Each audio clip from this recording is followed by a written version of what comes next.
Sa wakas ay mabubuo na rin yung bike ni Boy Spalto. Tara samahan nyo ako dito para makita natin kung ano yung kinalabasan nito. Hello mga damon, op, latibaya, hindi nagaliaton intro kay Gibo Works na. Basta ari na. Pasadon ta na ang bike ni Boy Spalto mga guys. Pero bago na i-shoutout na natin mga followers mga guys. Shoutout kay Holy Clan, kay John Michael Huevos, Rex Indrada Makabuhay, kag Danilo Agiton Villacorta. Thank you mga boss sa pag-support sa naton page. So ari na mga guys, so nakita nyo gibutangan naton guys sa mga pangpadanlog. Kaya base wala mga kag si Boy Spalto nga nataging butangan no. Tampuhaw. So sa mga nagtatanong kung ano yung ginamit na group set, Jor ito or Jorin na 12 speed, pero yung crank niya mga guys XT lang ito. Hiniram lang muna namin ito dahil sana all. Ito dahil kulang pa daw yung budget niya. Yung fork niya naman guys ay isang Fox. Color white pero nabili lang namin ito na second hand mga guys. Mura lang. So ayan nagkani itatakod na natin yung kanyang rotor bolt mga guys. Kay excited na si Boy Spalto makita ang iya ginahandom nga ba. So ginambalan ko dito si Gibo Works nga. Boy. Kasi gaman boy kay daw si Boy Spalto. Dumaibi na sang ulat. Ginambalan niya lang ko. Titani ikaw din nag-obrate. So ayan nagkani at babaklasin natin yung kanyang mga parts sa dati niyang bike at ilipat ito sa bago. So habang binabaklas namin yung kanyang brake set mga guys, nakita namin na parang wala naman itong umahawid. So ang bako siya miyari ko dito gimbakasi mo to.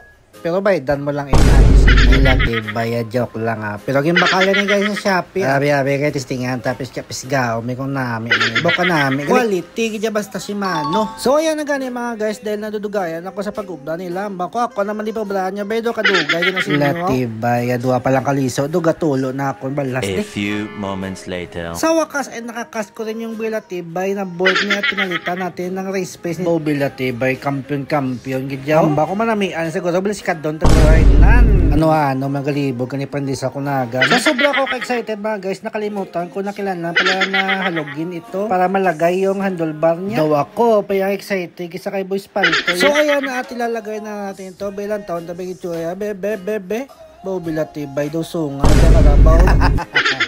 Pagkatapos ay sinunod na namin yung kanyang shifter mga guys. Pero galibog iblang ulo ko di kay bago ang shifter niya. Pero ang clamp niya bilang to do chimpo hapon pa niya. Bilatibay. Tahum. So ayan na malapit na tayong matapos. Ilalagay na lang natin itong kanyang handle grip. So bago na spray yan na isang alcohol niya para smooth lang ang pagpasulod how. Abe.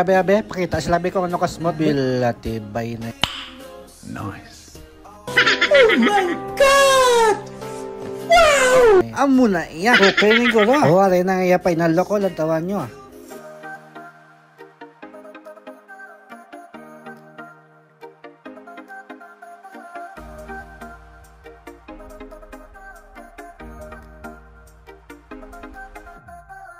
So hanggang dito na lang ako mga guys. Sana ay nag-enjoy kayo at salamat sa parating pagsuporta sa ating mga videos. Please follow and like sa ating mga posts. Bye-bye mga tampuhaw.